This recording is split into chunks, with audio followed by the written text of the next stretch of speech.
অ মা অ গুৱাৰী কোৱাচোন। বাৰ্থডে এটা আছে যে মই তাত যাব লাগে তুমি তাইক ভাত কেইটামান খুৱাই অলপ টোপনি নিয়াই দিবা দেই হ'ব দিয়া গুৱাৰী। অ মা মই যাওঁ অ যোৱা।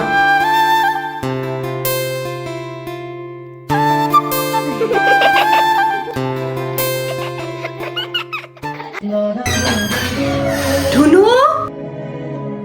মা মা এইফালে আহকচোন কি হ'ল গুৱাৰী? মই আপোনাক তাইক অলপ চোৱা চিতা কৰিব দিছিলো আপুনি সেইখিনিও কৰিব নোৱাৰিলে নে গুৱাৰী মই কি কৰিলো? তাইৰ চৰ্দি হৈ আছে তাইকতো অলপ গৰম কাপোৰ পিন্ধাই থব পাৰে গুৱাৰী মই পাহৰি থাকিলো। তুমি মাক তেনেকে কিয় কৈছা?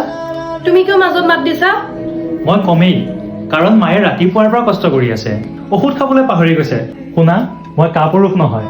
মই তোমাৰ ভুল হ'লে তোমাৰ ভুল বুলি ক'ম আৰু মাৰ ভুল হ'লে মাৰ ভুল বুলি ক'ম। ডাঙৰক সন্মান কৰিবলৈ শিকিবা। তুমি যদি ইমানেই বুজি পোৱা তাইক গৰম কাপোৰ পিন্ধাই থৈ নগলা কিয়?